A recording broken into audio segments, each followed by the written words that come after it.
பிஸ்மில்லாஹிர் ரஹ்மானிர் ரஹீம். அல்ஹம்துலில்லாஹி ரப்பில் ஆலமீன். வஸ்ஸலாத்து வஸ்ஸலாமு அலா சய்யிதினா முஹம்மதின் வ ஆலிஹி வ ஸஹ்பிஹி அஜ்மைன் வ பஅத்.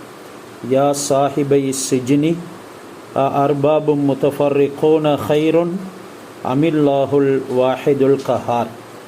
ரம்லா பின்த் அபி சுஃபியான் ரலியல்லாஹு தஆலா அன்ஹா இவங்களை நஜ்ஜாஷி மன்னன் ஹஸரத் ரசூலுல்லாஹி ஸல்லல்லாஹு அலைஹி வஸல்லம் அவர்களுக்கு திருமணம் முடித்து வைக்கிறார்.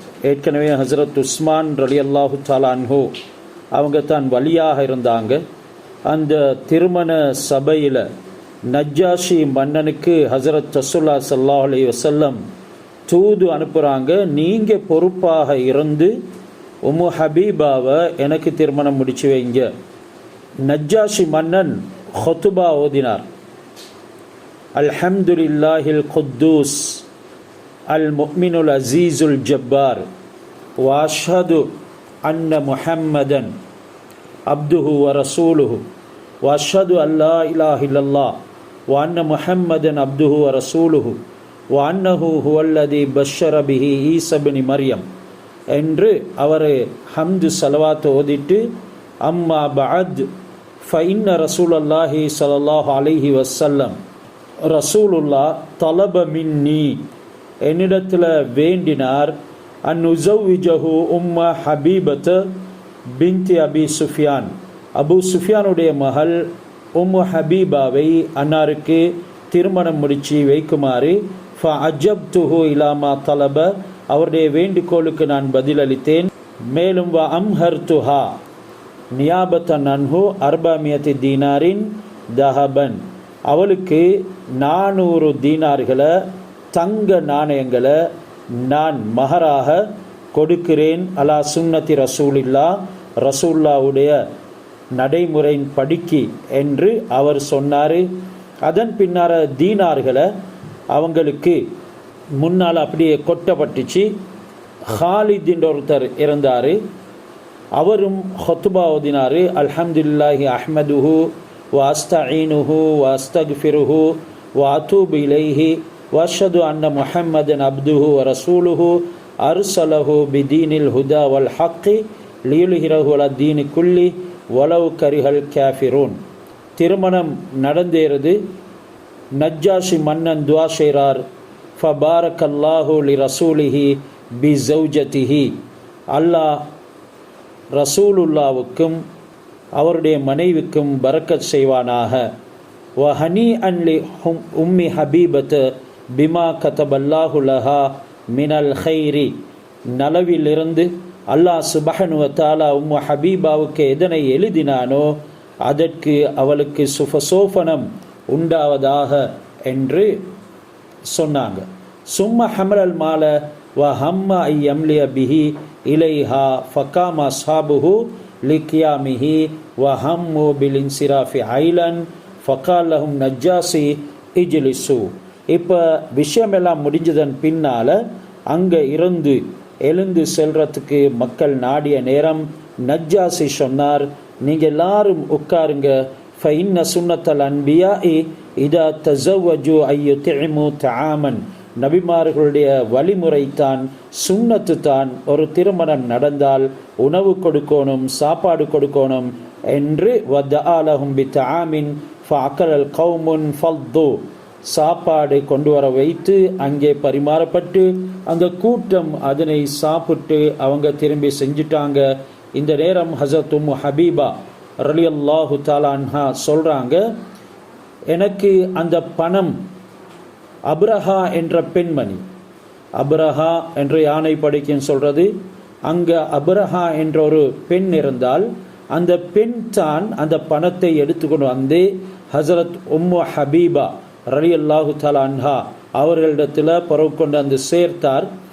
அந்த நேரம் அவங்க அதில் இருந்து 500 மிஸ்கால் தங்கத்தை எடுத்து அந்த பெண்மணிக்கு கொடுத்தாங்க. சொன்னாங்க, நீ எப்பொழுது எனக்கு ஹஸரத் ரசூலுல்லா திருமணம் முடிக்க போகிறாங்க, ஹஸரத் ரசூலுல்லா என்ன திருமணம் முடிக்க போகிறாங்க என்று நன்மாராயத்தை சொன்னாயோ அந்த நேரம் என்னிடத்தில் இருந்ததைத்தான் நான் உனக்கு தந்தேன்.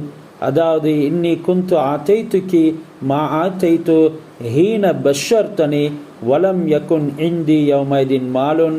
அந்த நேரம் என்னிடத்தில் எந்த விதமான செல்வமும் இருக்கல்ல. என்னுடைய காப்பு ரெண்டை நான் கலட்டி உனக்கு தந்தேன். மேலும் அவங்களுடைய மோதிரம் ஒன்று இருந்தது, ஹல்ஹால் அதாவது கொலுசு இருந்தது. இதெல்லாம் கலட்டி ஹஸரத் ரசூலுல்லாஹி ஸல்லல்லாஹு அலைஹி வஸல்லம் அவங்க திருமணம் பேசியிருக்கிறாங்க என்ற அந்த நன்மாராயத்தை அபுரஹா என்ற பெண் கொண்டு வந்த நேரம் அவங்க தான் அணிஞ்சிருந்த அனைத்து நகைகளையும் கொடுத்தாங்க. கொடுத்துட்டு இப்பொழுது 400 தீனார் தங்கம் கிடைச்சிருக்கக்கூடிய நேரத்தில் அந்த பெண் அதனை கொண்டு வந்து கொடுக்கிற சந்தர்ப்பம் சொல்லுறாங்க, நீ அந்த நேரம் என்னிடத்தில் எது இருந்துச்சோ அதைத்தான் பெற்றுக்கொண்டாய். அந்த நேரம் எனக்கு பணம் இருக்கல்ல, இப்பொழுது பணம் எனக்கு கிடைக்க பெற்றிருக்குது என்று சொல்லி அதில் இருந்து அவங்களுக்கு கொடுக்குறாங்க. ஹஸரத் உம்மு ஹபீபா ரலியல்லாஹு தஆலா அன்ஹா ரசூலுல்லாஹி ஸல்லல்லாஹு அலைஹி வஸல்லம் முடிக்க போகிறாங்க என்ற அந்த செய்தியில் சந்தோஷத்தில் அவங்களால தாங்க முடியல, அனைத்தையுமே கொடுக்கறதுக்கு தயாரானாங்க. இவ்வாறாக அவங்களுக்கு நிறைய அம்பர், மிஸ்க் போன்ற வாசனை திரவியங்கள் எல்லாம் வந்தது, அவைகளையும் கொடுத்தாங்க. எனவே இந்த உம்மு ஹபீபா ரலியல்லாஹு தஆலா அன்ஹா அவங்களுடைய சம்பவத்தில் இருந்து எங்களுக்கு பெறக்கூடிய படிப்பினைகள் ஏராளமாக இருக்குது. ஒன்று, அவங்களுடைய கூவத்துல் ஈமான், அவங்க நலவுல உறுதியாக இருந்தாங்க. இதனால் அவங்களுக்கு கிடைத்த சிறப்பு ரொம்பவும் மிகைத்ததாக இருந்துச்சு. அடுத்தது, அவங்களுடைய தந்தை அபு சுஃபியான் எப்பொழுது இவங்க இஸ்லாத்தை ஏற்றுக்கொண்டார்களோ அதே நேரம் அவங்களுடைய கணவனும் முர்த்ததானாரோ, இவங்களை அந்த இஸ்லாத்தில் இருந்து மீண்டும் கணவனுடைய மார்க்கத்துக்கு திருப்புறத்துக்கு கடுமையான முயற்சி செஞ்சாங்க. ஆனாலும் தந்தையும் விட்டு விட்டாங்க. அவங்க அல்லாஹ் சுப்ஹானஹு வ தஆலாவுடைய குர்ஆனுக்கே முன்னுரிமை கொடுத்தாங்க. குர்ஆன் சொல்லுது, வவஸ்ஸைனல் இன்சான பிவாலிதைஹி ஹுஸ்னா, நாங்கள் மனிதனுக்கு வசியத் செஞ்சிருக்கிறோம் அவங்களுடைய பெற்றோர்களுடைய நல்ல முறையில் நடந்து கொள்ளுமாறு. வைன் ஜாஹதாக லிதுஷ்ரிக பி மா லைஸ லக பிஹி இல்ம், உங்களுக்கு அறிவில்லாத விஷயத்தில் அவங்க உங்களுக்கு அல்லாவை கொண்டு இணை வைக்கிறதுக்கு ஏவினால் ஃபலா துதிஹிமா, அதுக்கு நீங்கள் 2 பேரும் வழிபட வேண்டாம். இளைய மர்ஜிக்கும் ஃபௌனபியக்கும் பிமா குந்தும் தஅமலூன், நீங்கள் என்னிடத்திலே மீண்டு வர வேண்டும், நீங்கள் செஞ்சு கொண்டு இருந்தவற்றை உங்களுக்கு நான் அறிவிப்பேன் என்ற அடிப்படையில் அவங்களுடைய தந்தை ஷிர்க்குக்கு அழைக்கிற நேரம் அதுக்கு கடுமையான எதிர்ப்பாக இருந்தாங்க. அத்துடனே இவங்க ஷரியத்துடைய சட்டத்துக்கு மிகவும் உறுதுணையாக இருந்தாங்க. அல்லாஹ் சுப்ஹானஹு வ தஆலா தீனுக்கு உறுதுணையாக இருக்குமாறு சொல்கிறான். அதே நேரம் கணவனையும் இயன்ற அளவு முயற்சி செஞ்சாங்க இஸ்லாத்தின் பக்கம் எடுக்கிறதுக்கு. வத்தஆவனு அலல் பிர்ரி வத்தக்வா வலா தஆவனு அலல் இஸ்மி வல் உத்வான் என்கிறதுக்கு ஏற்ப அவங்க நலவுக்கும் தக்வாவுக்கும் உடந்தையாக இருந்தாங்க. அவங்களுடைய கணவனுடைய பாவத்துக்கும் எல்லை மீறலுக்கும் உடந்தையாக இருக்கல. இறுதியில் இவங்க ஹபஷாவில் ஹிஜ்ரத் செஞ்சு பலதரப்பட்ட கஷ்டங்கள் எல்லாம் பட்டாங்க. அபு சுஃபியான் ஒரு தடவை வருகிறார் ஹஸரத் உம்மு ஹபீபாவை சந்திக்கிறதுக்கு. அவர் வீட்டுக்குள்ளே வந்த நேரம் ரசூலுல்லாஹி ஸல்லல்லாஹு அலைஹி வஸல்லம் அவங்களுடைய விருப்பு அங்கே இருந்துச்சு. அவர் அதில் உட்கார்றதுக்கு முயன்றாரு. உம்மு ஹபீபா ரலியல்லாஹு தஆலா அன்ஹா அவங்க அதனை எடுத்து ஓரமாக்கினாங்க. அந்த நேரம் அவர் கேட்டார், ஏன் நான் அதில் அமர்வதற்கு தகுதி இல்லையா? நீங்கள் ஒரு முஷ்ரிக், ஒரு நஜிஸில் இருக்கிறீங்க. ஹஸரத் ரசூலுல்லாஹ் பரிசுத்தமானவர்கள் அவர்களுடைய இருப்பில் அவங்களுடைய விருப்பில் உட்கார்றதுக்கு நீங்கள் தகுதி இல்லை என்று சொன்ன நேரம் அபு சுஃபியான் கூறினார், நீ இந்த இஸ்லாத்தை ஏற்றதன் பின்னால் மிகவும் மோசமாக போயிட்டாய், மிகவும் கெட்ட தன்மைகள் உன்னிடத்தில் வந்திருக்குது என்றெல்லாம் அவர் கூறினார். அத்துடனே ஹஸரத் உம்மு ஹபீபா ரலியல்லாஹு தஆலா அன்ஹா அவங்க மௌத்தாக போகக்கூடிய சந்தர்ப்பத்தில் ஹஸரத் ஆயிஷா ரலியல்லாஹு தஆலா அன்ஹா அவங்கள அழைத்து சொன்னாங்க, நாங்கள் பல மனைவிகள் ஹஸரத் ரசூலுல்லாஹ்வுக்கு எங்களுக்கு மத்தியில் ஏதேனும் மனக்கசப்புகள் ஏற்பட்டிருந்தா நீங்கள் என்னை மன்னிக்கணும் என்று சொல்லி ஹசரத் ஆயிஷா ரலியல்லாஹு தஆலா அன்ஹா அவங்களிடத்தில் மன்னிப்பு கேட்குறாங்க. ஹசரத் ஆயிஷா ரலியல்லாஹு தஆலா அன்ஹா அவங்களும் அதனை புரிந்து கொள்கிறாங்க, சொல்லுறாங்க, அல்லாஹ் சுப்ஹானஹு வ தஆலா உங்களையும் மன்னிப்பானாக. சர்ரத்தனி சர்ரக்கல்லா, நீங்கள் என்ன சந்தோஷப்படுத்தினீங்க, சர்ரக்கில்லா, அல்லாஹ் உங்களை சந்தோஷப்படுத்துவானாக என்று சொல்லி துவா செய்கிறாங்க.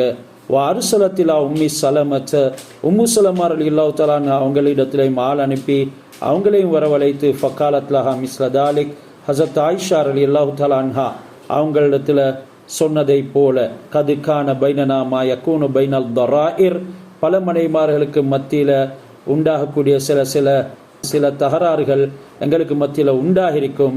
எனவே அல்லாஹ்க்காக வேண்டி அவைகளை மன்னித்து கொள்ளுங்க என்று சொல்லி ஹஸரத் உம்மு சலமா ரலியல்லாஹு தஆலா அவங்களிடத்திலையும் கேட்குறாங்க, அவங்களும் துவா செய்கிறாங்க.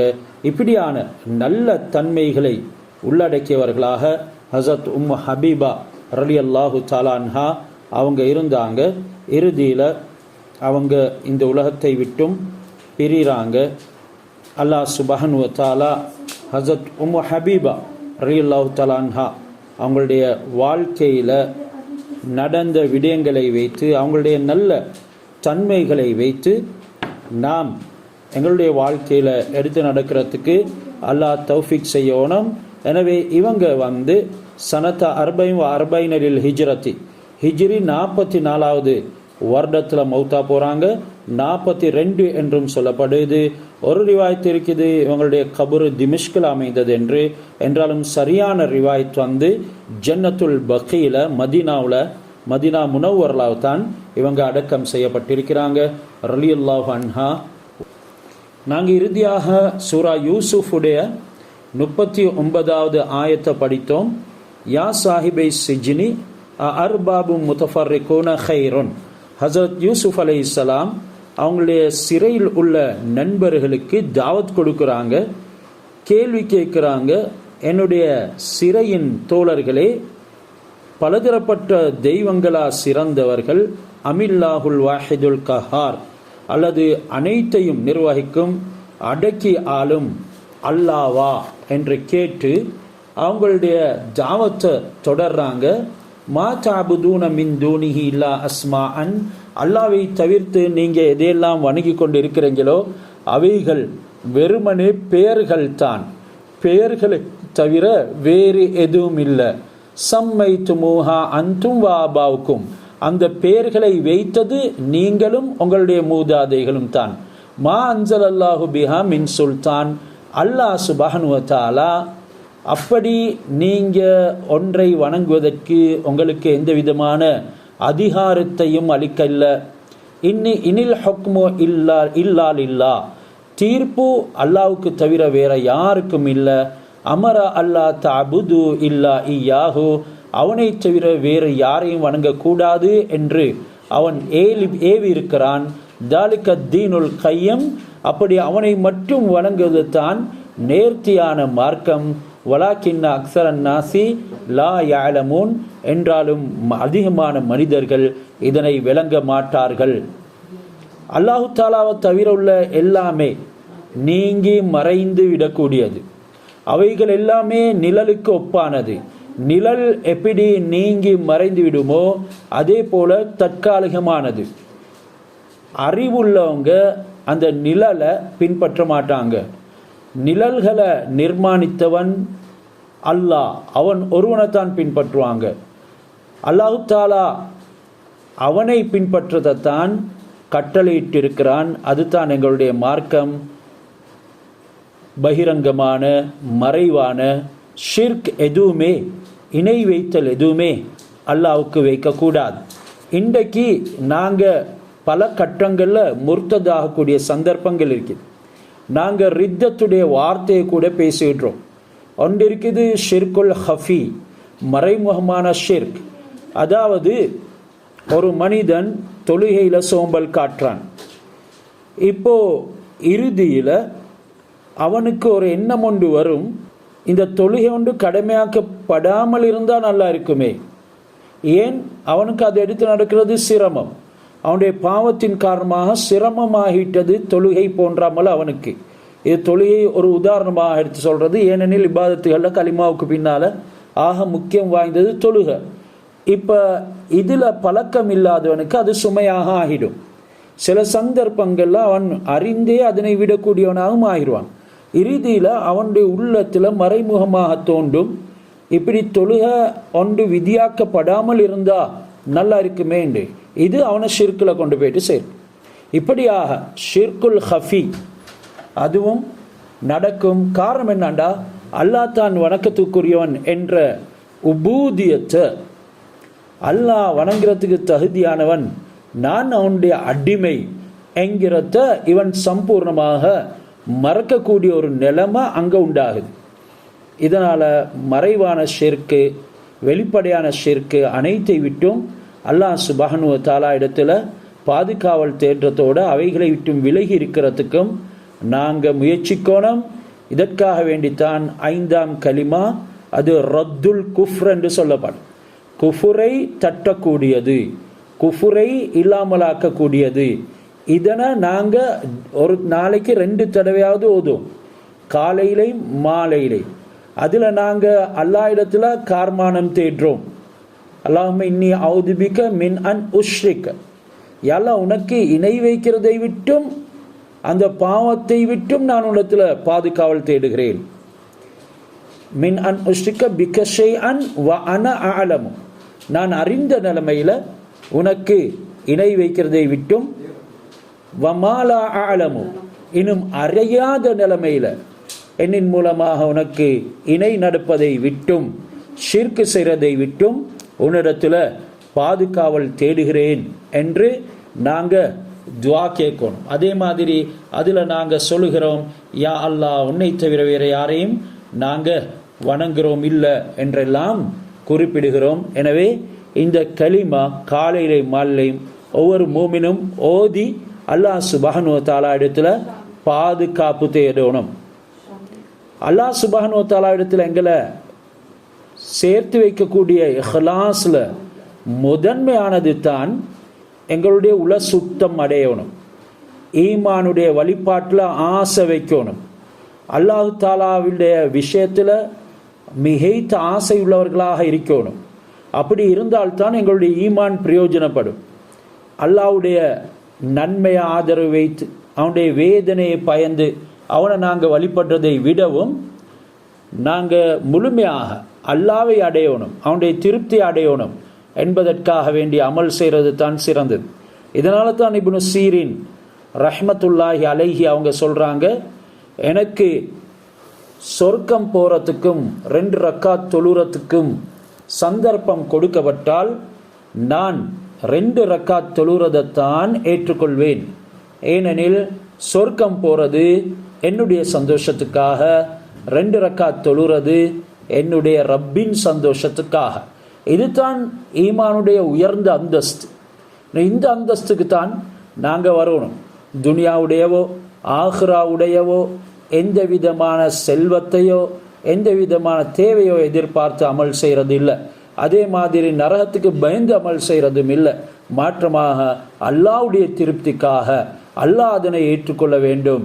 இதன் மூலமாக நான் அவனுடைய உபூதியத்தை நிலைநாட்டணும் என்ற நீயத்தில் யாரு இபாதத் செய்வாங்களோ அவங்க தான் ஆக உயர்ந்த ஈமானுடைய அந்தஸ்து உடையவங்க. இன்றைக்கு முஸ்லிக்கீன்கள் அல்லாஹ்வுக்கு இணை வைக்கிறாங்க.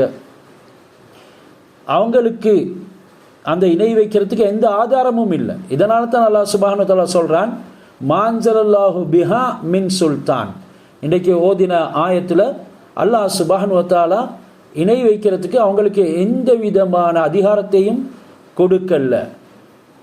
அன்தும் வ ஆபாவுக்கும் என்றெல்லாம் அங்கே சொன்னது.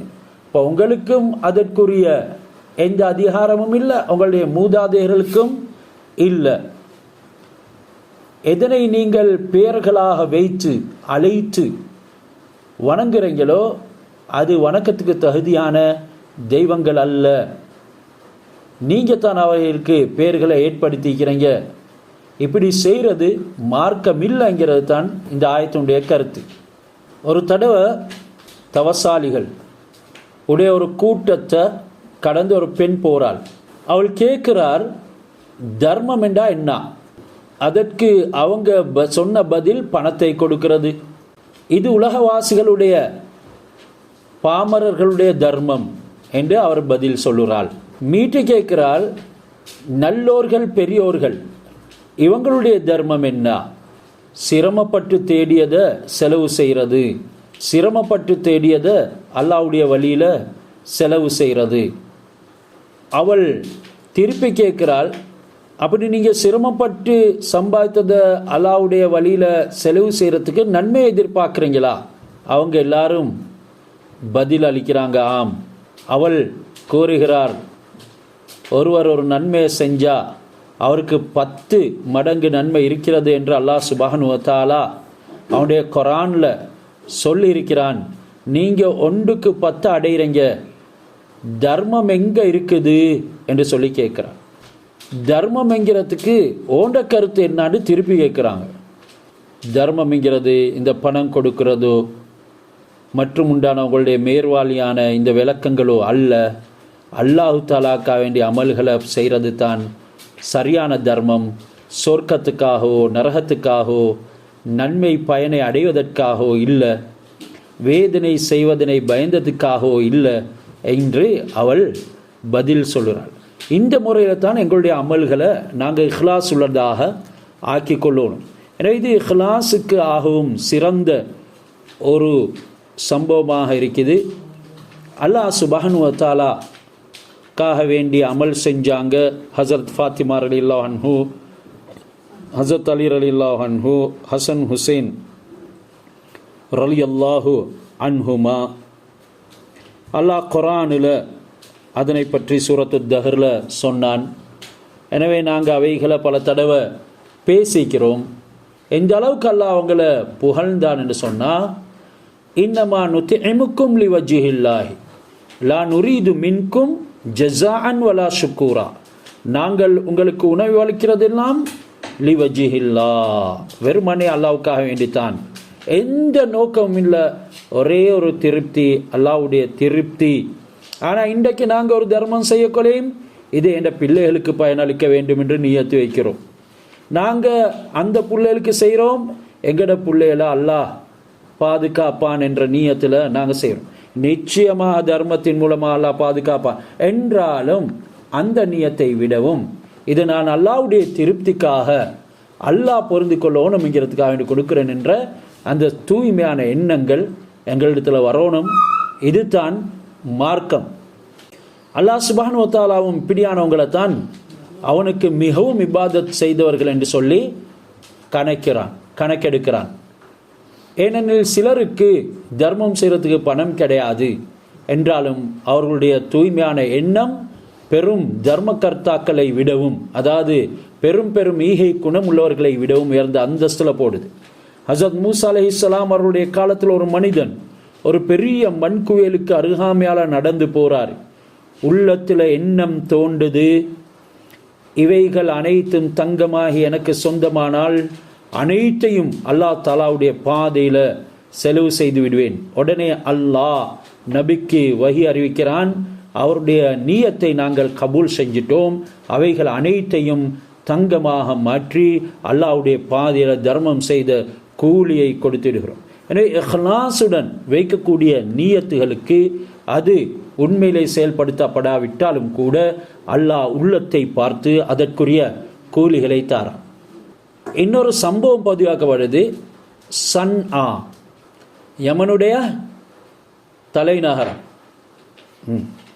சன்ஆவில் ஒரு மஸ்ஜிதில் இருந்து கொண்டிருக்கிறார். யாரு? முஹத்திஸ் அப்துல் ரஸாக், முசன்னஃப் அப்துல் ரஸாக் என்று கிதாபும் இருக்குது.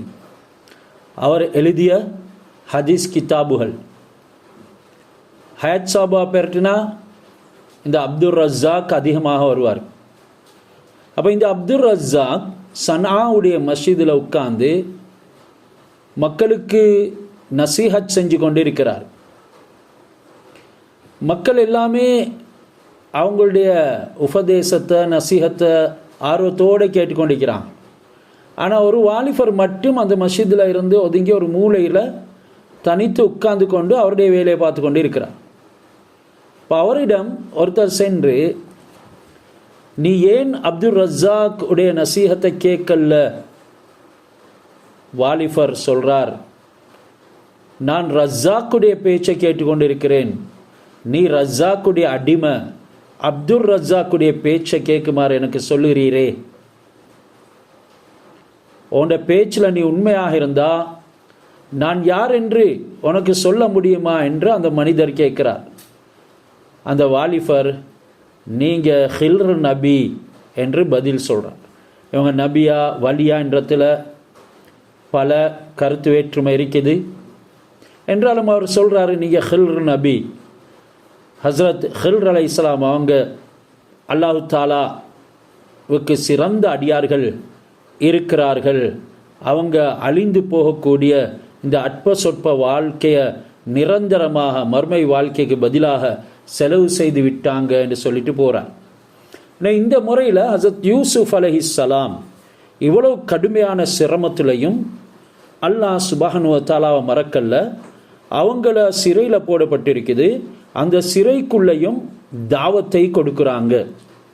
சொல்லுறாங்க அந்த சிறை வாசிகளை பார்த்து, யா சாஹிபை சிஜ்னி, சிறையில் இருக்கும் என்னுடைய இரு நண்பர்களே, அம்மா அஹதுகுமா, உங்கள் ஒருவர், ஃபயஸ்கி ரப்பஹு ஹம்ரன், உங்களுடைய எஜமானனுக்கு திராட்சை ரசத்தை மதுபானத்தை புகட்டுவார். வ அமலாஹர், அடுத்தவர், ஃபயுஸ்லபு, அவரை சிலுவையில் அறையப்படும், ஃபதாக்குலு தைரு மின் ரஸிஹி, பறவைகள் அவருடைய தலையை சாப்பிடும். தலையை பறவைகள் கொத்தி கொத்தி சாப்பிடும். சிலுவையில் அறையப்படுவார். அந்த நேரம் பறவைகள் அவருடைய தலையை கொற்றி சாப்பிடும். குலியல் அம்ருல்லதி ஃபீஹி தஃப்தஃப்தியான், உங்களுடைய விஷயத்தில் நீங்கள் என்ன விளக்கத்தை என்னிடத்தில் கேட்டீங்களோ அதற்குண்டான காரியம் இதுவாக நடந்து தீரும் என்று சொல்லி ஹஸரத் யூசுப் அலைஹிஸ்ஸலாம் அவங்க அந்த சிறையில் இருந்த 2 பேர் கண்ட கனவுக்கு விளக்கம் சொல்கிறாங்க. இப்படி மார்க்கத்தினுடைய தாவத்தை அந்த 2 பேருக்கும் கொடுத்துட்டு கண்ட கனவினுடைய பலனையும் சொல்கிறாங்க. இப்போ அரசருக்கு அந்த திராட்சை பானத்தை கொடுக்கக்கூடியவர், அப்படி கனவு கண்டவர், அவரிடத்தில் சொல்லுகிறார் யூசுப் அலைஹிஸ்ஸலாம், நீ மறுபடியும் உண்ட வேலையை அடைவாய். நீ அரசனுடைய நம்பிக்கைக்கும் கண்ணியத்துக்கும் ஃபாத்திஃபுமாவாய். உணவு தயார் செய்கிறவரை நோக்கி சொல்கிறாரு, நீ தூக்கிலிடப்படுவாய், ஓண்ட தலையை பறவைகள் வந்து தின்னும் என்று. எனவே திராட்சை தோட்டம், அதே மாதிரி திராட்சை பழங்கள், கிரேப்ஸ் பழங்கள், இவைகள் கனவுல காண்றது ஒரு நல்ல நிலைக்கு அடையாளம். ஏற்கனவே அவர் கண்டாரு, ஒரே குலையில் 3 கொத்தரைகள் தொங்கிக் கொண்டிருக்குது. யூசுப் அலைஹிஸ்ஸலாம் சொல்கிறாங்க, அந்த 3 கொத்தரைகள் என்கிறது 3 நாட்கள். 3 நாளைக்கு பிறகு அரசர் உன்னை அழைத்து உண்ட பதவியை உனக்கு மீண்டும் தருவார். உண்ட கௌரவம் செல்வாக்கு அவருக்கு முன்னிலையில் அதிகமாக உயர்ந்து போகும். சமையல்காரனை அழைச்சி சொன்னார், நீ உண்ட சமையல் அறையை விட்டு வெளியேற்றப்படுவாய், உண்ட பதவியை விட்டு நீக்கப்படுவாய், உண்ட தலையில் 3 பாத்திரங்களை வைத்திருந்து 3 நாட்களை நீ உண்ட தலையில் 3 பாத்திரங்களை வைத்திருந்ததை கனவுல கண்டாய். 3 நாட்கள் அதன் மூலமாக விளக்கமாக நான் சொல்லுகிறேன். 3 நாட்களுக்கு பின்னால் அரசர் உன்னை அழைத்து உன்னை இந்த முறையில் சிலுவையில் அறைவார். அதன் பின்னால் உன்னோட தலையை பறவைகள் வந்து கொத்தும் என்று சொல்லி யூசுப் அலைஹிஸ்ஸலாம் பலன் சொல்கிறாங்க, விளக்கம் சொல்கிறாங்க. பிறகு இந்த 2 பேரும் சேர்ந்து நாங்கள் கனவு காணவே இல்லை என்று மறுத்தாங்க என்றும் ஒரு தஃசீரில் எழுதப்படுது. அதற்கு காரணம் என்னண்டா, கெட்ட முறையில் அவருக்கு தஅவீல் கொடுக்கப்படுது. அவர் கொல்லப்படுவார் என்று சொல்லி, அதனால் அடுத்தவரும் சேர்த்து இதனை மறுத்திருக்கிறார் என்ற ஒரு காரணத்தை இங்கே தஃப்சீருடைய விளக்கங்களில் சொல்லுறாங்க. இப்படி ஹஸரத் யூசுப் அலைஹிஸ்ஸலாம் சொன்னதை மாதிரியே 3 நாளைக்கு பின்னர் அந்த 2 பேரையும் சிறைச்சாலையில் இருந்து அரச சபைக்கு அழைத்து செல்லப்படுது. அந்த பானங்களை புகுத்தக்கூடியவர் அவரை கூறப்பட்ட பிரகாரம் மோசமான முறையில் கொல்லப்படுறாரு. அதே நேரம் அதாவது அந்த சாப்பாடு கொடுக்கிறவரை கொல்லப்படுறாரு. அதே நேரம் பானங்கள் புகுத்தியவர் பதவியில் மீண்டும் அமர்த்தப்படுறாரு. ஹஸரத் யூசுப் அலைஹிஸ்ஸலாம் அவங்களிடத்தில் நாங்கள் பொய் சொன்னோம்னு அவங்க சொன்ன நேரத்தில், நீங்கள் கனவு கண்டாலும் சரி காணாவிட்டாலும் சரி உங்களுக்கு இது நடக்கும் என்கிறதனையும் அவங்க சொல்லிவிடுறாங்க. வக்கால லில்லதி லன் அன்னஹு நாஜிம் மின்ஹுமா. இப்போ அந்த 2 பேரில் யார் நாஜி அதாவது தப்புவாரோ அவரிடத்துல ஹஸரத் யூசுப் அலைஹிஸ்ஸலாம் சொல்கிறாங்க, நீ வெளியே போனதன் பின்னால் 3 நாளைக்கு போகிறோம், நீ வெளியே போனதன் பின்னால் உத்குர்னி இந்த ரப்பிக், உன்னுடைய எஜமானன்றத்தில் என்னை பற்றி ஞாபகப்படுத்து. அதாவது நான் இவ்வளவு காலமாக சிறையில் இருக்கிறேன். அவர் வெளியே போகிறாரு. ஃபஅன்சாஹு ஷைத்தானு திக்ர ரப்பிஹி, எஜமானிடத்தில் யூசுப் அலைஹிஸ்ஸலாம் அவர்களை பற்றி கூறுறத அப்படியே மறந்துட்டார். இதனால் ஃபலபிஸ ஃபி சிஜ்னி பிலஅ சினீன், அவர் பல வருட காலங்களாக அதே சிறையில் இருந்தார். இப்படி 12 வருடங்கள் ஹஸரத் யூசுப் அலைஹிஸ்ஸலாம் அவங்க சிறைவாசம் செய்திருக்கிறாங்க. எனவே இங்கே அல்லாஹ் அந்த தண்டனை அவருக்கு கொடுத்து மேலும் சிறைச்சாலையில் நாளை அதிகரித்தது. உத்குர்னி இந்த ரப்பிக், உன்னுடைய எஜமானிடத்தில் என்னை ஞாபகப்படுத்து என்று அவனிடத்தில் சொல்லி அனுப்பினது நேரடியாக அவர் அல்லாவை அணுகாததின் காரணமாக. எனவே இப்படியான விஷயங்கள் பொதுமக்களுக்கு சாத்தியம், அதில் பிரச்சனை ஒன்று இல்லை. ஆனால் நபிமார்கள் என்று வரும் பொழுது அப்படி சாத்தியமாக கூடாது. காரணம், ஹஸரத் இப்ராஹிம் அலைஹிஸ்ஸலாம் அவங்கள நெருப்பில் போடப்படக்கூடிய நேரத்தில் ஜிப்ரீல் அலைஹிஸ்ஸலாம் அல்லாஹ்வுடைய உத்தரவு கொண்டு தான் வாராங்க. என்றாலும் அவங்க ஜிப்ரீல் அலைஹிஸ்ஸலாம் இடத்துல உதவி தேடல. சொன்னாங்க, என்னுடைய ரப்பு எனக்கு போதுமானவன், ஹஸ்பி அல்லாஹ், என்னுடைய ரப்பு எனக்கு போதுமானவன். அதனால் அந்த நெருப்புக்கு கட்டளையிடப்பட்டது, யானாரு கூனி பர்தன் வசலாமன் அலா இப்ராஹிம், நெருப்பே இப்ராஹிமுக்கு நீ பர்தாக குளிராக எந்த விதமான தீங்கும் இழைக்காத சலாமாக ஆகிவிடு என்று சொல்லி. எனவே இங்கே யூசுப் அலைஹிஸ்ஸலாம் அதே வம்சத்தில் வந்தவங்க, இப்ராஹிம் அலைஹிஸ்ஸலாம் அவங்களுடைய வழிமுறையில் வந்தவங்க. இவங்க இப்படியான வார்த்தையை பாவிச்சதன் காரணமாக அல்லாஹ் சோதிக்கிறான். எனவே அல்லாஹ்வின் பக்கம் நெருங்கக்கூடியவர்களுக்கு சோதனை அதிகம். அந்த சோதனை அந்தஸ்தை உயர்த்துறதுக்கு, துனியாவிலையும் ஆஹிராவிலையும் அவர்களுக்கு வெற்றியை கொடுக்கிறதுக்கு. எனவே என்ன நடக்குது? ஃபஅன்சாஹு ஷைத்தானு திக்ர ரப்பிஹி, தன்னுடைய எஜமானிடத்தில் யூசுப் அலைஹிஸ்ஸலாம் அவர்களை ஞாபகப்படுத்துவதனை ஷைத்தான் மறக்கடிக்க செய்துவிட்டான். ஃபலபிஸ ஃபி சிஜ்னி பிலஅ சினீன், இதன் காரணமாக பிலஅ சினீன் பல வருடங்கள் அவங்க அந்த சிஜின்லேயே சிறையிலேயே தங்கி இருந்தாங்க. இப்படி அந்த மனிதன் யூசுப் அலைஹிஸ்ஸலாம் அவங்கள மறந்து விட்டது காரணம் ஷைத்தானுடைய வஸ்வசா, ஊசலாட்டம், வேறு பல தொடர்புகள் அவரிடத்தில் இருந்ததின் காரணமாக. எனவே நல்ல விஷயங்களை நல்லவங்களுக்கு உதவி செய்கிறதெல்லாம் மனோ இச்சைகள் அதிகமாக ஷைத்தானுடைய விடயங்களில் ஈடுபடக்கூடியவங்களோட இருக்கும். எந்த அளவுக்குண்டா தன்னுடைய பெற்றோர்கள் மனைவி மக்களை கூட மறந்து விடுவாங்க. ஹஸரத் ஜுலைஹா அவங்க அந்த ஈஜிப்ட் உடைய அசீஸ் இடத்துல ஹஸரத் யூசுப் அலைஹிஸ்ஸலாம் அவங்கள விடுதலை செய்யுமாறு கேட்டுக்கொண்டதாகவும் தஃப்சீரில் எழுதப்படுது. அந்த நேரம் தான் ஈஜிப்ட் உடைய அசீஸ் அவருக்கு சிறையில் போட்ட அந்த 2 ஊழியர்களையும் ஹஸரத் யூசுஃபையும் ஞாபகம் வந்தது என்றும் தஃப்சீர் விளக்கங்கள் சொல்லுது. இவராக அவங்க பல வருடங்கள் சிறையில் இருக்கிறதுக்கு நேர்ந்தது. ஹஸரத் ரசூலுல்லாஹி ஸல்லல்லாஹு அலைஹி வஸல்லம் அவங்க சொன்னாங்க, என்ற சகோதரர் யூசுஃபுக்கு அல்லாஹ் சுப்ஹானஹு வ தஆலா இரக்கம் காட்டுவானாக, ஓண்ட எஜமானிடத்தில் என்ன நினைவுபடுத்தி என்று அவர் கூறாது இருந்திருந்தா 5 வருடங்களுக்கு பிறகு மேலும் 7 வருடங்கள் அவர் சிறையில் இருக்க வேண்டியது இல்லை என்கிறத சொன்னாங்க. இது ஹதீஸ். ஜிப்ரீல் அலைஹிஸ்ஸலாம் அவங்க சிறைச்சாலையில் வைத்து யூசுஃப் அலைஹிஸ்ஸலாம் அவங்கள ஒரு தடவை சந்திக்கிறான். யூசுஃப் அலைஹிஸ்ஸலாம் ஜிப்ரீலை பார்த்த உடனே அடையாளம் தெரிஞ்சு கொண்டு, நல்ல விடயங்களை அச்சமூட்டி எச்சரிக்கை செய்யக்கூடிய சகோதரரே, எனக்கு உங்களை பல நாட்களாக பல காலங்களாக காண முடியவில்லையே என்று சொல்லி கேட்டார். அந்த நேரம் ஹஸரத் ஜிப்ரீல் அலைஹிஸ்ஸலாம் அவங்க சொல்கிறாங்க, பரிசுத்தவான்களிலும் பரிசுத்தமானவரே,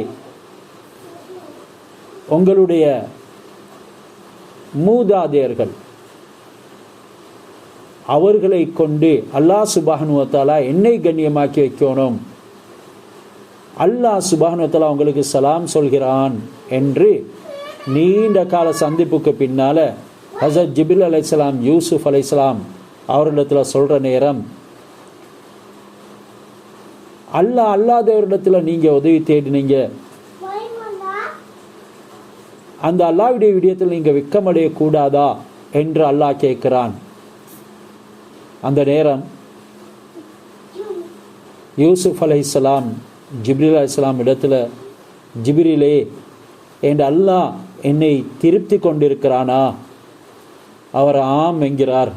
ஹஸரத் யூசுஃப் அலைஹிஸ்ஸலாம் அவங்க, அப்படின்டா நான் இந்த சிறை வாழ்க்கையை பொருட்படுத்த மாட்டேன் என்று சொன்னான். இதனால் அந்நியர்களிடம் உதவி தேடாத இருக்கிற விஷயத்தில் எங்களோட இப்ராஹிம் அலைஹிஸ்ஸலாம் அவங்கள பின்பற்றி இருக்கிறது ரொம்ப கடமையாக இருக்குது என்கிறதை தான் ஹஸரத் ஜிப்ரீல் அலைஹிஸ்ஸலாம் அவங்க யூசுஃப் அலைஹிஸ்ஸலாத்துக்கு உணர்த்துகிறான். கஷ்டம் வரக்கூடிய நேரங்களில் அல்லாஹ் தவிர மற்றவங்களிடத்தில் உதவி தேடுறது ஆகும் என்றிருந்தாலும் கூட அல்லாஹ் சுப்ஹானஹு வ தஆலாவை நாங்கள் மறந்து யாரிடத்திலையும் உதவி தேடுறது மிகப்பெரிய ஒரு குற்றம் என்கிறதனை ஞாபகத்தில் வைத்துக்கொள்ளணும். இப்பொழுது அடுத்த ஆயத் தொடங்குது, வக்காலல் மலிக்கு.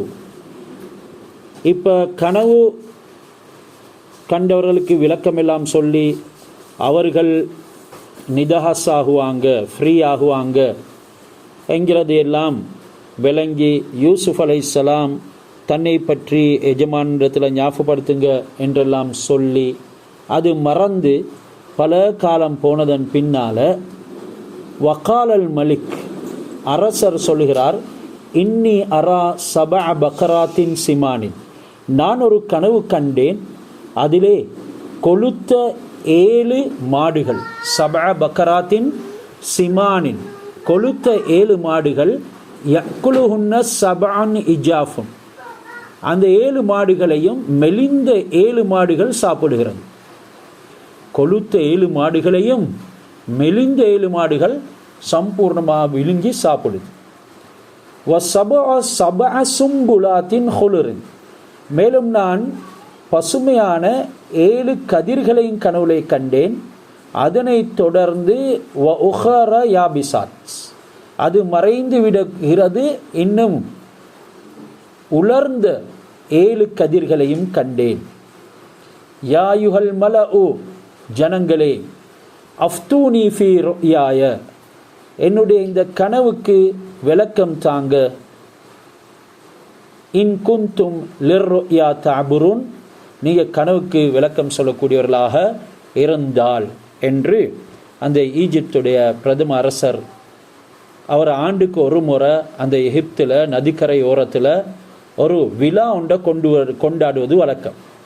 இதுக்கு அந்த நாட்டில் உள்ள மனிதர்களில் அதிகமாக முக்கியம் வாய்ந்தவர்கள் என்று கருதப்படக்கூடியவர்கள் எல்லாருமே வருவாங்க.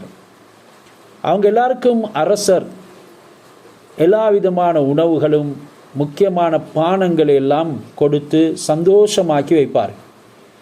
இவங்க சாப்பிட்றது, குடிக்கிறது, இவைகளை பார்த்து மகிழ்றது இந்த அரசனுடைய ஒரு பொழுதுபோக்காகவும் இருந்துச்சு.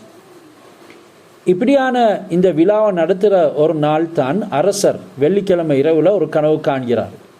அதாவது மேலே ஆயத்தில் சொன்னது மாதிரி 7 கொளுத்த மாடுகள் அந்த ஆற்றில் இருந்து, இன்னொரு ரிவாயத்தில் கடலில் இருந்து அது வெளியாகுது. பிறகு 7 மெலிந்த மாடுகளும் வெளியாது. கொளுத்த அந்த 7 மாடுகளையும் இந்த மெலிந்த 7 மாடுகளும் அப்படியே புழுங்கிடுது. அதனுடைய எந்த ஒரு உறுப்பமும் எந்த ஒரு பாகமும் வெளிக்கு தெரியாத மாதிரி அப்படியே சம்பூர்ணமாக புழுங்கி மாடுகளுடைய வயிற்றுக்குள்ள அது அடங்கிடுது. அதோட 7 பசுமையான கதிர்கள் வெளியாகி வருது. அதுக்கு பின்னால் தொடர்ந்து உலர்ந்த பழுத்த 7 கதிர்கள் வெளியாகி வருது. இப்போ அந்த பசுமையான கதிர்கள் மறைந்து போகுது. இப்படி அரசன் கனவு கண்டு விழிச்சு கொள்றான். ஏண்ட அரசாட்சிக்கு ஏதேனும் கெடுதிகள் வறந்து விடுமோ என்ற பயத்தில் தான் படித்த அறிஞர்கள், குறி சொல்கிறவங்க, கனவுக்கு விளக்கம் சொல்கிறவங்க எல்லாமே அந்த அவர் விருந்தளிக்கும் சபையில் இருந்தாங்க. அவர்களை நோக்கித்தான் அவர் சொல்கிறார், யா யுஹல் மலவு, ஜனங்களே கூட்டமே, அஃப்தூனி, எனக்கு இதுக்கு பதில் சொல்லுங்க, ஃபத்வா சொல்லுங்க, ஃபீ ரொயாய, என்ற கனவுடைய விடயத்திலே, இன் குந்தும் லிர் ரொயா தாபுரூன், நீங்கள் கனவுக்கு விளக்கம் சொல்லக்கூடியவர்களாக இருந்தால் என்று கேட்டுக்கொள்கிறார். இந்த நேரம்தான் இந்த வாலிபருக்கு ஞாபகம் வருது ஹசரத் யூசுப் அலைஹிஸ்ஸலாம் அவங்க. அவர் கேட்டுக்கொள்கிறாரு, இப்படி கனவுக்கு விளக்கம் சொல்லக்கூடியவர் யூசுப் அவர்களை நாங்கள் அழைத்து கொள்வோம், அவர் சிறையில் இருக்கிறார். ஹசரத் யூசுப் அலைஹிஸ்ஸலாம் அவங்கள அழைக்கப்படுது இந்த கனவுக்கு விளக்கம் சொல்கிறதுக்காக வேண்டி.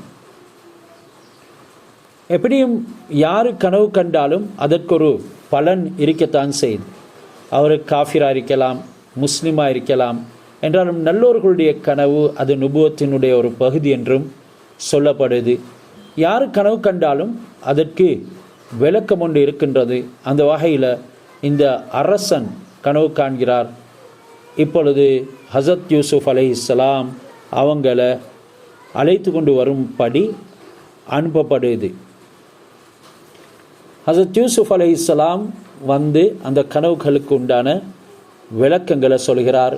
எனவே அவர் சொல்லக்கூடிய அந்த விளக்கத்தை காண்பதற்கு முன்னால் நாங்கள் இந்த கனவினுடைய விடயங்களை பற்றி ஒரு சில விஷயங்களை விளங்கி கொள்ளணும். ஒரு முக்கியமான மனிதர் இமாம் தகியுத்தீன் இப்னு முகல்லத் என்கிறவர் ஒரு தடவை கனவுல நபி ஸல்லல்லாஹு அலைஹி வஸல்லம் அவங்கள பார்க்குறார். நபி ஸல்லல்லாஹு அலைஹி வஸல்லம் அவருக்கு பால் அருந்த கொடுக்குறார். அவர் தூங்கி எழுந்த உடனே இந்த கனவுல நான் பாலை தவிர்த்து கொள்ளணும் என்கிறதுக்காக வேண்டித்தான் எனக்கு இந்த கனவு காண்பிக்கப்பட்டிருக்குது என்று நினச்சி அவர் வாந்தி எடுக்க ஆரம்பித்தார்.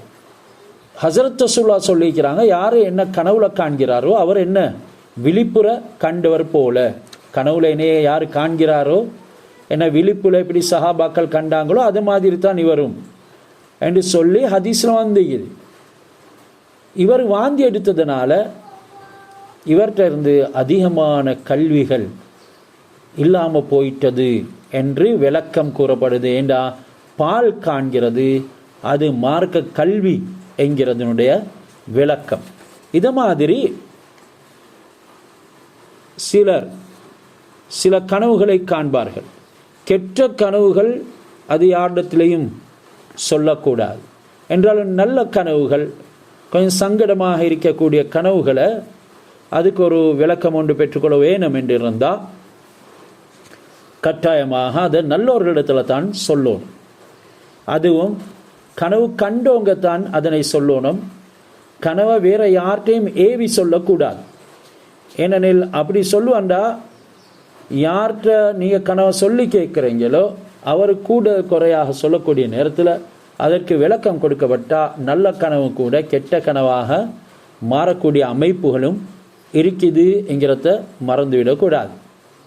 ஹசரத் ரசூலுல்லாஹி ஸல்லல்லாஹு அலைஹி வஸல்லம் அவங்க வஃபாத்தாகக்கூடிய நேரத்தில் எந்த உருவத்தில் இருந்தாங்களோ அதே மாதிரி யாராவது பரிபூர்ணமாக ரசூலாவை கனவுல கண்டாங்கன்னு சொன்னால் அவங்க ரசூலாவுடைய கட்டளைகளை பரிபூர்ணமாக எடுத்து நடப்பாங்க, நபி அவங்க விலக்கியவற்றில் தவிர்த்து நடப்பாங்க என்பது இந்த கனவினுடைய விளக்கம். நபி ஸல்லல்லாஹு அலைஹி வஸல்லம் அவங்க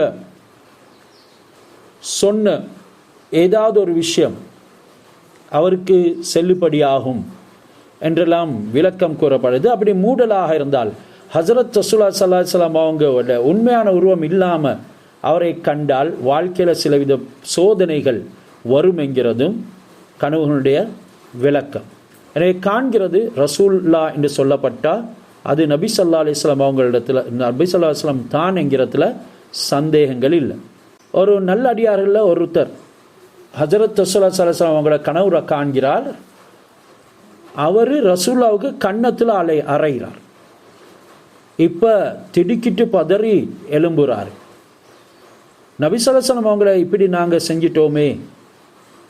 அவருக்கு கவலை துக்கம் வரக்கூடிய ஒரு விஷயத்தை நான் உண்டாக்கிவிட்டதுனால என்னுடைய வாழ்க்கையில் பல பிரச்சனைகள் வரும் என்று சொல்லி அந்த காலத்திலிருந்து ஒரு பெரிய ஆலமிடத்தில் போயிட்டு கண்ட கனவை சொல்கிறாரு. ஞானவான் சொல்கிறாரு, உன்னோட கை ஹஸரத் ரசூலுல்லாஹ்வின் மீது அல்லது வேறு யாரின் மீதும் இப்படி நீள்றதுக்கு தகுதி இல்லை, அது கூடாது, உன்னோட அந்தஸ்துக்கு இது புறம்பானது. ஆனால் நீ பார்த்த உருவம் நபி ஸல்லல்லாஹு அலைஹி வஸல்லம் அவங்க இல்லை, அவங்களுடைய ஷரியத்தை தான் நீ கனவுல கண்டிருக்கிறாய் என்று சொல்லி சொன்னான். பாருங்கள் இந்த விளக்கத்தை. அப்போ ரசூலாக்கு கணத்தில் அறையமாய் காண்றாரு, பதிர் எலும்பி ஓடுறாரு, முக்கியமான ஒரு ஆலமிடத்தில் கேட்குறாரு. அவர் சொல்கிறாரு, இது கூடாது, அது ரசூலாவும் தான் வேற யாரும் தான், நீ கன்னத்தில் அறையிறமாய் கனவு காணக்கூடாது, என்றாலும் நீ ரசூலாவுடைய ஷரியத்தை தான் அந்த உருவத்தில் கண்டிருக்கிறாய். ஷரியத்தினா மார்க்கம், அதை தான் கண்டிருக்கிறாய். ஹஸரத் ரசூலுல்லாஹி ஸல்லல்லாஹு அலைஹி வஸல்லம் அவங்களுடைய கட்டளைகளில் ஏதோ ஒன்றை நீ வீணாக்கி இருக்கிறாய். ஓண்ட அந்த முகத்தில் அறைந்த செயல் நீர் ஏதோ ஒரு பெரும் பாவங்கள் ஒன்றை செஞ்சிருக்கிறாய் என்று சொல்லி அவர் விளக்கம் சொல்கிறார். இவர் ஒரு நல்ல மனிதர், சாலிஹானவர். இவர் பல மாதிரி யோசித்தார், நான் எந்த விதமான பாவம் செஞ்சேன் என்று சொல்லி. என்றாலும் அவருக்கு சிந்தனை வரவே இல்லை. அவர் செஞ்ச பெரும் பாவங்கள் எதுவுமே நினைவுக்கு வர இல்லை. இவர் துக்கத்துடன் போனார் வீட்டுக்கு, கவலையோடு திரும்பினார். கவலையோட வாரத்தை அவருடைய மனைவி அவதானிச்சாங்க. காரணம் கேட்டாங்க. கண்ட கனவை அந்த பெண்ணுக்கு சொன்னாங்க. அந்த பெண் சொன்னார், அந்த கனவுக்கு விளக்கம் சொன்ன ஞானவான் உண்மையைத்தான் சொல்லியிருக்கிறாரு, நான் சொல்லுறேன் இந்த கனவுக்கு உறுதியை என்று சொல்லி அவள் விவரிக்கிறான். அதாவது ஒரு தடவை நீங்கள் உங்களோட நண்பர் ஒருவரை, உதாரணத்துக்கு ஜெய்துன்னு வச்சுக்கிறோமே, ஜெய்தை வச்சு சொன்னீங்க, இன்னாருடைய இல்லத்துக்கு இன்னாருடைய வீட்டுக்கு நீ போனால் நீ தலாக்காகிவிட்டாய் என்று சொன்னீங்க. ஒரு முறை அவங்களோட வீட்டுக்கு வாசல் வழியாக நான் போகிற நேரம் அவங்க அல்லாஹ்வின் மீது சத்தியம் செஞ்சு என்ன அழைச்சாங்க. அல்லாஹ் மீது சத்தியம் செஞ்சு என்ன மிகவும் கவலைப்பட்டு வர சொன்னாங்க. அவங்களுடைய அந்த வேண்டுகோளுக்கு மறுப்பு தெரிவிக்க முடியாததுனால நான் ஒன்றும் செய்ய முடியாமல் அவங்களுடைய வீட்டுக்கு போயிட்டேன். உங்களை பயந்து நான் நடந்த விஷயத்த சொல்லலை. அதாவது நான் போனால் என்னை விவாகரத்துன்னு சொல்லி சொன்னீங்க, நான் தலாக்காகிடுவேன்னு சொன்னீங்க. ஆனாலும் கூட நான் போகலை. அதாவது நான் அந்த விஷயத்தை உங்கள்கிட்ட சொல்லலை, போன விடயத்தை உங்களிடத்துல சொல்லலை. அப்போ நான் தலாக்காகிட்டேன் தானே. நான் உங்களோட சொல்லாதனால இதுவரைக்கும் நாங்கள் கூடி வாழ்ந்திருக்கிறோம். இது ஒரு தகாத உறவைத்தான் நாங்கள் இதுவரைக்கும் நடத்தி கொண்டிருக்கிறோம் என்று சொன்ன உடனே அந்த மனிதன் தௌபா செய்கிறாரு, அல்லாஹ் இடத்துல பாவ மன்னிப்பு தேடுறாரு. அந்த பெண்ணை மார்க்க சட்டப்படி பிரிஞ்சு மறுவாலும் அவளை இதா இருக்க வைத்து புதிதாக திருமணம் செய்து கொண்டாரு என்று சொல்லி இப்படி சில சம்பவங்கள் இந்த கனவு சம்பந்தமாக சொல்லப்பட்டிருக்கு. சரி, இப்போ ஹசரத் யூசுப் அலைஹிஸ்ஸலாம் வருவதற்கு முன்னால் அங்கே இருந்த கூட்டத்திடத்தில் அவங்க, அதாவது அரசன் சொன்னான், நீங்கள் இந்த கனவுக்கு விளக்கம் சொல்லுங்க. காலு, அங்கே இருந்து கூட்டங்கள் சொன்னாங்க, அல்காசு அஹ்லாமின், பொய்யான கனவுகள். அல்காசு அஹ்லாமின், இது பொய் கனவுகள். வமா நஹ்னு பி தஅவீலில் அஹ்லாமி பி ஆலிமீன், நாங்கள் பொய்யான கனவுக்கு விளக்கம் சொல்ல தெரிந்தவர்கள் அல்ல என்று கூறிட்டான். எனவே இன்ஷா அல்லாஹ் அதில் இருந்து அடுத்த வகுப்பில் பார்ப்போம்.